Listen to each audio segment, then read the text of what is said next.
Before we get into today's episode, I just want to let you guys know that this is going to be the last episode of Season 2 of The Ronan Bell Show. But don't worry, I'll be back in 2 weeks on May 10th with the first episode of Season 3. I already got some of the episodes recorded. It's going to be another great season.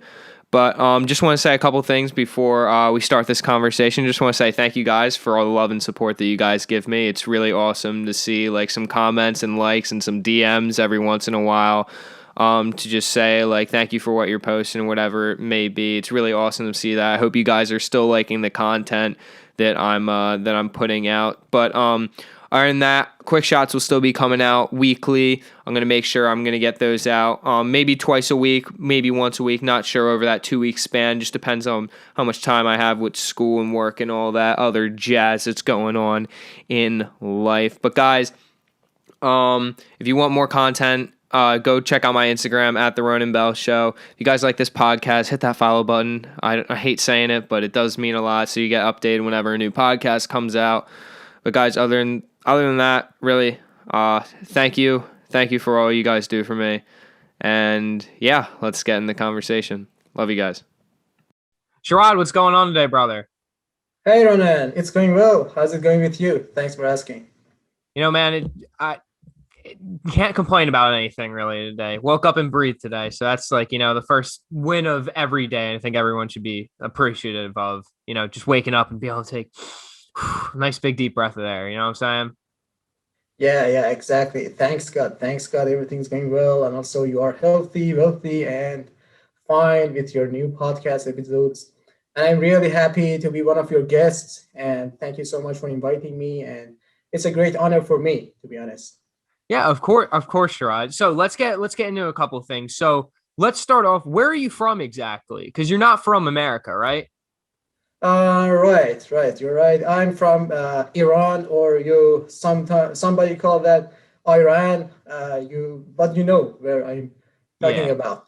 I'm from there. I'm from there originally, and particularly from the city of Isfahan, which is somehow a historical city, and I have lots of friends there, and my family is living there, and I grew up in that city. But I went to the university in Tehran, the capital city of Iran, and after that I applied and came to the United States. I came here, I think, about 1.5 years ago on August 2019, and I'm here for not more than 2 years ago.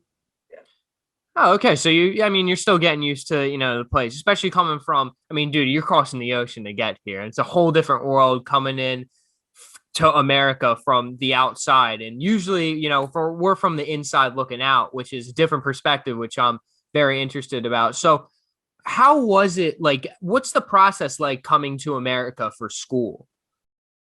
Actually, the process that I took to come to the United States was from getting a student visa. So that was applying for higher education. So if you have some undergraduate degrees or graduate degrees as masters, then you can continue your education, getting a student visa, which is named F1 visa, and then come to the United States. There are lots of couple of ways that you can go to the United States or migrate to any other countries.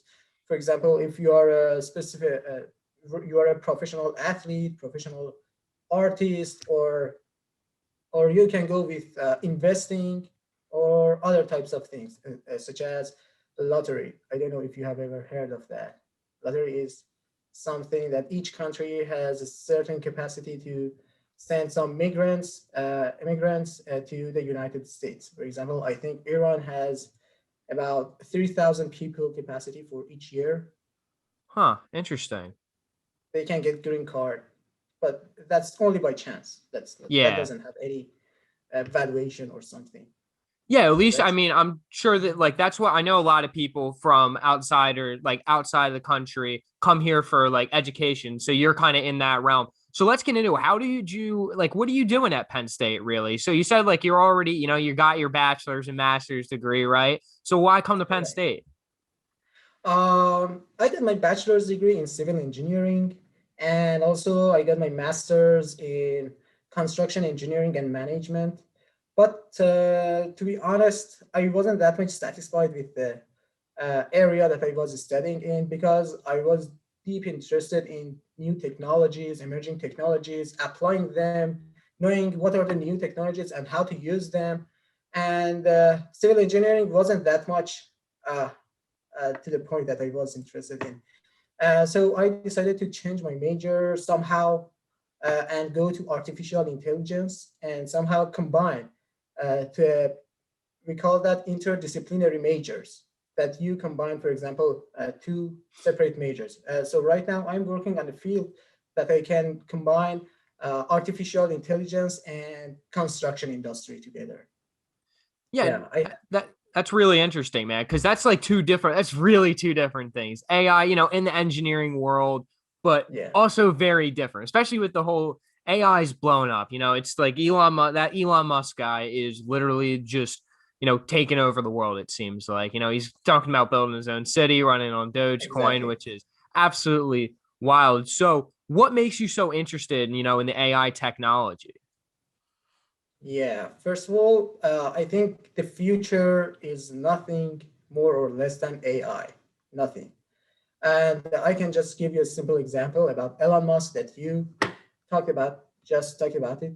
Actually, if you believe it or not, the future, I mean, the next 5 years, it's not that much far. All the driving cars would be just electric cars and autonomous driving cars. So because they are much safer, they are much cheaper, and they are so efficient.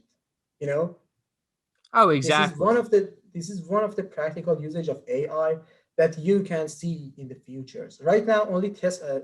Right now, Tesla started to just producing, manufacturing electric cars and autonomous vehicles. But after that, all the other companies such as Mercedes-Benz, BMW, Volvo, they are going deep into that, just improving the cars, just electric cars and autonomous vehicles because they are much safer. I watched some clips because for example, driving cars of Tesla are controlled by some sensors near the car. Okay, so they are much more aware of the driver. For example, if you are tired or if you are bored of driving, you are not that much aware of the road, but they are sensors.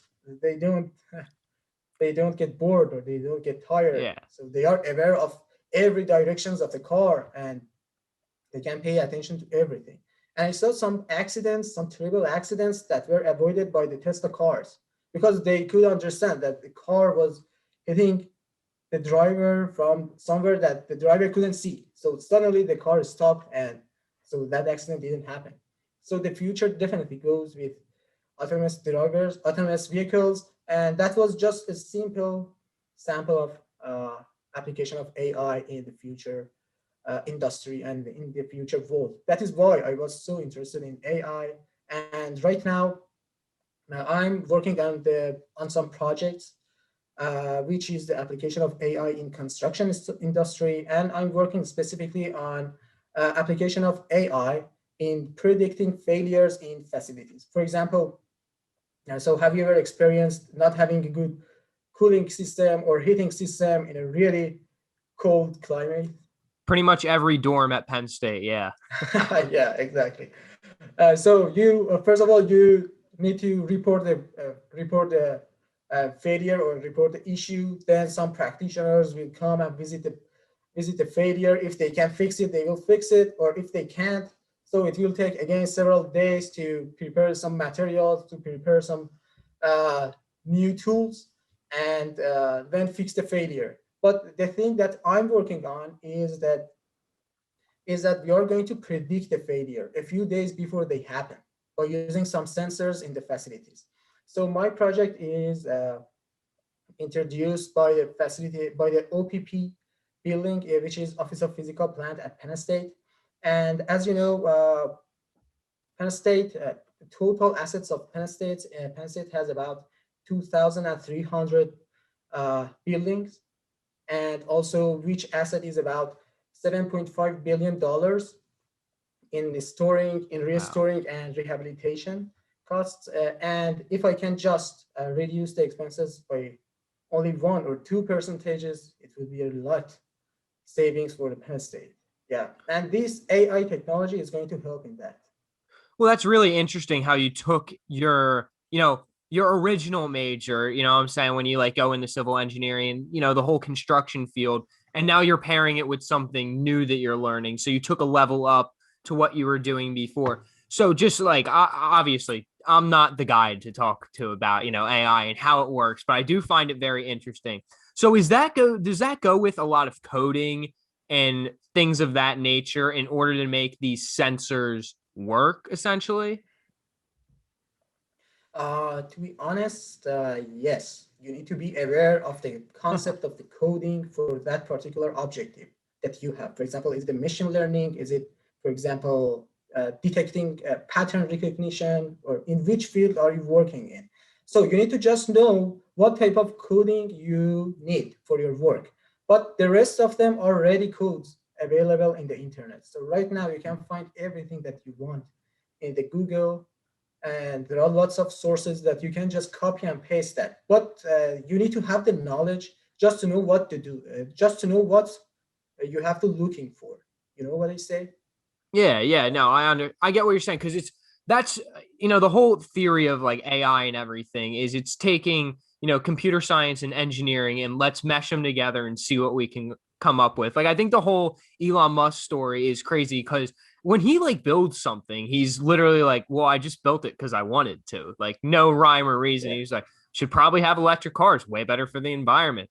But I think we should do it. It's way more, efficient and things like that. They're heavier vehicles, but some weight isn't gonna matter. And something that I actually wanted to ask you is about within like terms of that. Have you seen that California has they're having some new law passed or ordinance or whatever they call it nowadays. I'm not a politician, but when they're trying to get all electric cars in the state of California. They can't buy anything but an electric car by whatever 2030 or something like that. So will those cars as well be along the lines in those autonomous fields, do you believe, or do you think they're going to be solely just electric cars? Uh, Actually, the terms of electrical is a little bit different with autonomous vehicles. So Okay. when we are talking about electric cars, we are basically talking about saving energy and using some renewable energies rather than fossil energies.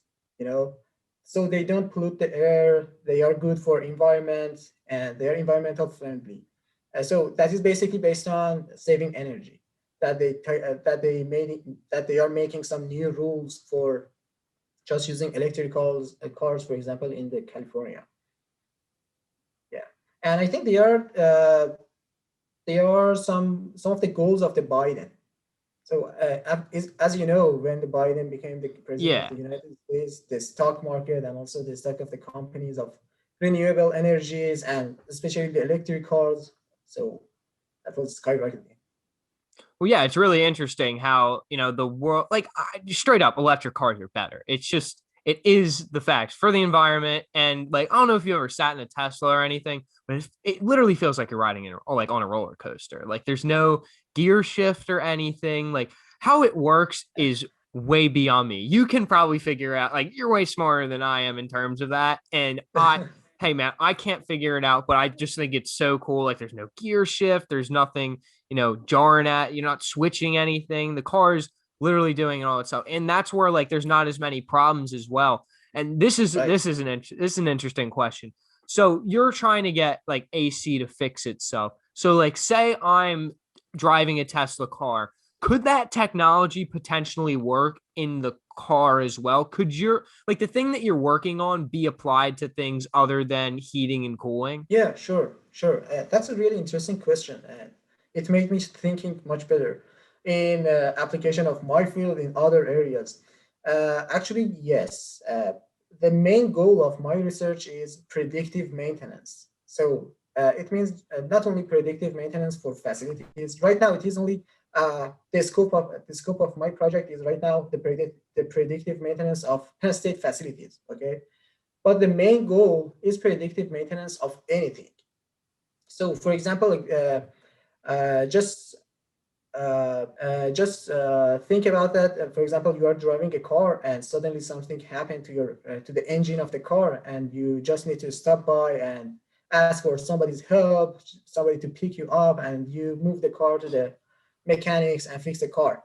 But imagine that something in the car makes you aware of that failure, of that issue in the car, for example, 2 or 3 days before the failure happens. So this is exactly the concept of my work. So how we can generate some tools, how we can use artificial intelligence to notify us about the future failures in the motors of in the car, for example, or in the some parts of the car. So Then in terms, is it more or less so like predicting something is like reading into the future, and is that based on like what's happening in the car? Like, say that my brake pads are slowly starting. Just for an example, like in a car, I know a little bit more about than like heating and cooling. So like in a car, like my brake pads are starting to wear down and, one day that they're going to give out. So your technology would essentially be able to predict a couple days before, like, hey, your brake pads are going to, like, you need to go get your brake pads changed in 3 days because they're going to break down. yeah, exactly. And you know how it works? Exactly. This is a central machine that is predicting and that is learning continuously. It is learning based on the similar failures that happen to the similar cars. For example, you are not the only person that have this car, and this problem is not the only problem for your car. There are lots of thousands of cars that have the similar issue. Okay, and they experience the similar issue before you. So the artificial intelligence can learn the patterns of the failure. For example, the patterns of the what was your example about Like the the brake brake? pads. Yeah, like the brake pads.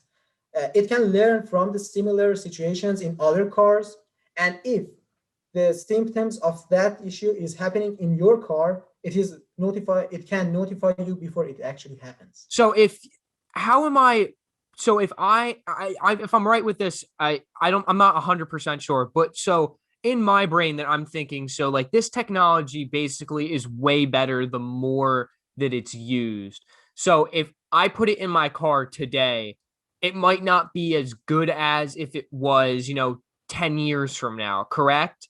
So it's basically learning from, previous experiences. Yeah, exactly. It is continuously learning. You cannot stop it. It is continuously learning. It is continuously getting more information from the similar experiences, and then based on the similar experiences, it can predict that experience before it happens, based on some symptoms that it can collect from the other situations, from the near situations of that problem. You know what I say? We call that Yeah. features. We call that features.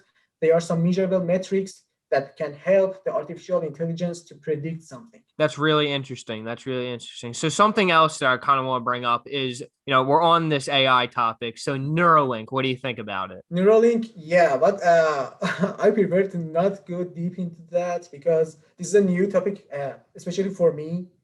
That's a really interesting topic, but it is so new for me, and I prefer to not give any information that I'm not expert in it. Yeah, Yeah, no, I completely understand, but that's what makes it so interesting is like this but you can give me capability. much more information about that if you know something interesting Yeah, about it. I just think it's really interesting how they're going to put a microchip in our brain and it's going to magically like make things like that. So that's where that coming from the take of like what if you're getting sick and that chip could read and say like, oh, in 3 days you're going to get sick, maybe you should start doing something. You're like, you Yeah. could be developing cancer or something like that. So that's where I think it's interesting, more like that's how I'm kind of tying it in. So basically what you're saying, that your technology that you're trying to come up with could apply to anything in general, but specifically what we're going for right now, just for a test, is the heating and cooling. Yeah. Just for the test. For the test is HVAC systems. Yeah, HVAC Yeah, systems. Yeah, no, yeah. that's really interesting. And that's a difference in, would it be a difference in the coding and everything to make it change out, or would it be based on the information that you're telling the AI to figure out in order to put it in something else? Actually, the ultimate goal is to predict the failure. Okay, this is the ultimate goal. To not experience again not having heating system in a cold days. Okay, this is the Yeah. ultimate goal of the project. But if you can reach that goal, it depends how much percentage can you reach that goals. You can get to 70% of that goal, 90%, 80%, or 100%. Actually, to think that we can achieve 100% accuracy in predicting failures, that's not that's so optimistic. So we need to Yeah. be realistic, okay, to can improve. So right now we are on the 80% accuracy. So there is a still chance that you experience failures, but we are moving to experience new things. We are going to improve that to achieve as much as high accuracy we can. No, that's really interesting because the goal is for a computer. Like basically, I mean, a computer is going to be more. There's no human error in it. Like straight up, like a Yeah. computer's a computer. It's not going to be wrong if it knows the information, which is first of all crazy to think about in terms of AI and everything. But that's first of all really awesome. So, do you do anything else at Penn State, or is this really encompassing most of your time here? To be honest, no. I'm really interested in other activities as well. I am right now in different positions other than research assistant that I'm working under supervision my advisor on this project. Other than that, I'm working as a vice president of the Iranian Students Association at Penn State. Penn State has about 400 students, Iranian students, and Really? we have a community that we plan some fun gatherings or some educational gatherings, for example, talking about stock market, talking about how to get a green card, how to find job in the US, how to change your visa status to, for example, H1 visa. H1 visa is working visa. Yeah. And we are working on that kind of things as well. Also, I am a co-chair of CERS Symposium at Penn State. You can search CERS 2021. I'm one of the co-chairs of that. And also, EG, there is another community that I am the representative of my department, the Architectural Engineering Department. And the name of that community is EGSC 2021. That's really interesting, man. What's really interesting to me is that there's 400 other people. Now, I don't refer to anyone other than like as like human in general, but it is nice to have a community to whatever it is, especially with, everyone from your, area, country, even other people. Like you could take a kid from South Africa, you know, Pakistan, whatever it may be. They could fall into this group of people and say like, "Hey, I need this information. It's very useful." So did that kind of start with you, or like what are you doing exactly with like what's the goal for that Mhm. program that just help students out? Mhm. We can call it, this is the community name is Iranian Students Association. So we can call it ISA if we want to talk about that. So the ISA was created, I think, more than 50 years ago. Yeah, it was Wow. created more than 50 years ago by some of the Iranians that were studying at Penn State. So definitely the number of Iranian students at that time was much fewer than now. But right now there is about 300 to 400 students, Iranian students, and the main board that make the plans consists of 5 people. So and the Iranians would vote to whoever wants to be one of the members.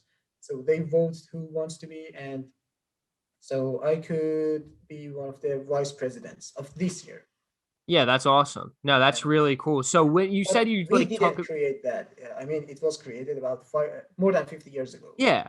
Yeah, but it's nice to, I mean, overall, like Penn State's a big school. It's nice to be part of something that like you can kind of treat as Exactly. like your little community, break down the bigness, make it a little bit smaller. And now you have like, I'm sure you've met a lot of awesome people, a couple people that understand, empathize everything you've been through, and they have the same experiences so they can understand your perspective and things along that line. But you said that you're also interested in like the stock market and cryptocurrency, Yeah. financial literacy, which I think is really interesting coming from the world of engineering. Obviously, you're a smart guy and you like learning. I can tell that just from, sitting here with you. you love this idea of continuous learning. That's a little bit outside of the realm of engineering. So what kind of got you into the crypto, stock market, the financial literacy world? Yeah, besides being a research assistant and working on research projects, I hardly believe that if you want to progress, first of all, you need to be greedy. First of all, you need to want more. Okay, if you are suitable with your current status, so you will be at the same level Yeah. until forever. Okay, Yeah. so first of all, you need to be greedy. If you want to make progress, okay, then that's a different story. After that, I know that one of the main things for progress and improvement, not in financial, just financial tasks. I mean, in every aspects of life, you need to first of all make self-education. So after work, so all of my peers, most of my peers, what do they do after work? They just watch Netflix or just take rest and these kind of things, unless the days that they need to meet a deadline or something that they need to work harder. But the main important thing that makes the difference between people, I mean the successful part of the society and the normal part of the society, is that time after 5 or 6 p.m. until you go to bed. So what are you doing in that time that makes you progress? So is it self-education? Are you working on yourself? Are you working on your investments, or you're just watching Netflix or and taking rests? You know what I say? Yeah. I don't mean that I'm successful right now, but the path that I took right now, and I'm in the way of, for example, after I finish my work, I will take a rest for a few hours, for 1 or 2 hours, if I don't want to go to gym. After that, I will do self-education. So my self-education right now, I felt that I'm so empty of financial literacy. So I started reading books, I started finding ways to invest and learn more. And after that, I found out that with F1 visa for the students that are studying at the United States, they can just invest at the stock market. So I started reading book about the stock market in the US. I have the books here. I started with the book of The Intelligent Investor, one of the well-written books that, as Warren Buffett mentioned. So it gives you a really good perspective of different types of stock market investing and also different strategies that you can take. So it can give you a really good perspective about the stock market. I don't mean that it says that you need to buy this, sell Yeah. that. It's not like that. It just gives you a better perspective to not go without anything. So Yeah. cool, you know? What's really interesting is that as a smart guy, and this is what a lot of people say, the stock market and is a very emotional place. You could lose a bunch of money like at the snap of your fingers, and like that is something that's hard to hit. But there's also, there's the duality on the other side. You make a bunch of money in 3 seconds and it's amazing. But what's interesting is that I'm sure that you've read the books, you understand this a little bit more about the stock market, how I'm sure that you're more of a logical investor than the emotional investor because you can understand how it works a little bit more than the average person. What I mean by that is human beings have this emotional side to everything where, I lose a bunch of money, my heart drops. Like it's part of your human emotion. You can't really do anything about it. But then you go up to your head and go, okay, well, it's looking off this line. It's looking like it's going to bounce back. This should have happened. So do you have that kind of perspective going into the stock market as well, especially being an engineering student and, high level of thinking? Yeah, you are exactly right. Before I read the book, I was exactly the same, and right now I'm the same. I didn't diff, I didn't I'm not changed, but I know something that prevents me from making emotional decisions. Okay, because the only thing that these books are talking about, I read, for example, in The Intelligent Investor, I read the Tony Robbins about the book about Money Master the Game, I read the book Think and Grow Rich, and several other books. The main thing that they mentioned so strictly was that you cannot time the market, but the way that Dead you on, are saying, man. yeah, that's exactly opposite opposite direction that everybody wants to take. If you ask about 90% of the people that are in the stock market, they think they can time the market before they invest. They Yeah. think, okay, it will. go down, it will go up. They may be right at some times, but eventually at the end, if they don't have the proper perspective, so they will definitely lose money.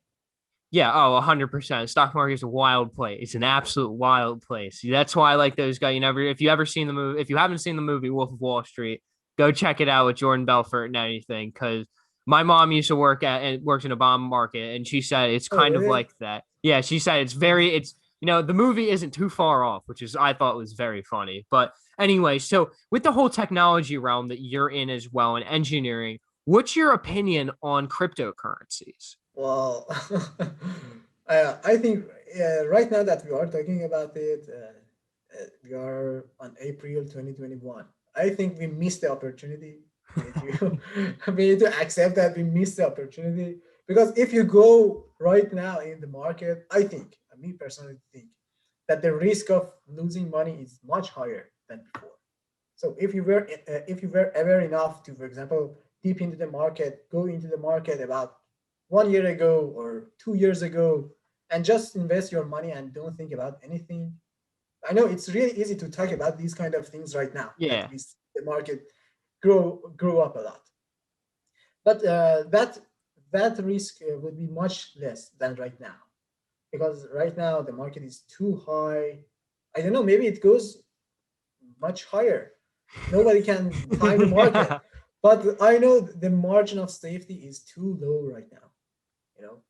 Oh yeah, 100%. Especially because like Bitcoin, great idea. It's first of all, I think cryptocurrency is a great idea of decentralizing currency and just saying, hey, like you don't need a dollar. We have Bitcoin or we have Ethereum, and you can pay with this instead, which would be honestly amazing for like someone like you per se, and you didn't have to make that currency exchange from Iran. Like I don't know what you guys use there, but like for the dollars per se, and that would save, I know that there's like currency exchange expenses and stuff like that. That's annoying. Like you don't have to do that or anything.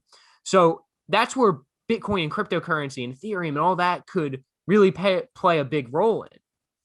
Yeah, exactly. It's going to create some new payments. It's going to be a new fiat. You know what I say? It's going to Yeah. be a new currency. And also, I heard, I think last week, Tesla announced that it's going to accept 1.5 Bitcoin for each Tesla car. And Elon Musk mentioned that they are not going to change that to dollars or something. They are just going to keep that as Bitcoin because it is going to be a new currency. Yeah, I mean, I think I saw one stat, I think it was like a month ago, and it was like Tesla's made more money off a Bitcoin investment than they have on cars, which I was like, wow, that's frightening. That is nuts. I mean, they can put way more money than we can ever comprehend into something like that, the billion-dollar company. Hey, I mean, you got 1.5 billion dollars to chuck into Bitcoin. Like, Yeah, why not? Like, I think everyone would be on the same wave. But again, it is very volatile, like you were saying. The margin of safety is very extremely low, extremely low. You don't, and the thing is, like, there's nothing going off of it really. It's miners and buyers and sellers. That's yeah, kind of it. That's kind of it, which is very interesting in that realm. So exactly. There isn't any value here. There isn't any company or there isn't any product. That's only buyers and sellers and something here, some virtual thing here with the name of Bitcoin or altcoins, other cryptocurrencies than yeah, Bitcoin. Yeah. And that's just wanting to sell and wanting to buy. Just these kind of things determine the price right now. yeah, which is, I mean, hey man, who knows what's gonna happen in the next day or two? Who knows? It's No way. We everything's. Oh cannot yeah, time, no way, we cannot no time way. the market. Yeah, just look at it twice a day and then make decisions. Exactly, exactly. All right, so Sharad, one question I like to ask all my guests before we, go on with the rest of our night is, what would be one piece of wisdom for you to pass on to the listeners out there? uh, First of all, I'm 25 years old. I cannot say something for somebody older than me because I haven't experienced those situations. But for the youngers, as in the same age as me or the younger people, I would say do not just count on, for example, just the university courses. always take online courses. I don't mean just mathematics or something. Whatever you like, just take courses. For example, if it is real estate, if it is stock market, you will get better. If and you will get better knowledge of that, and you will earn more. The more you learn, so the more you earn. Yeah, that's the end point. I love it, man. The more you learn, the more you earn. That Yeah. is it for another episode of the Ronan Bell Show. Sharad, thank you so much for coming on today, man. Yeah, thank you for invitation. I hope everybody enjoyed this talk. It was really great talking to you. And again, it was a great honor for me to be one of your guests. Of course, boss man. So, guys, as I said before, that's a wrap for another episode of the Ronan Bell Show. I hope you guys enjoyed this conversation. Learn something, one thing. That's all I want you to do. Learn one thing from this conversation. Hope you guys are getting through whatever you're getting through. Have a good rest of your day, and as always, y'all just keep on keeping on.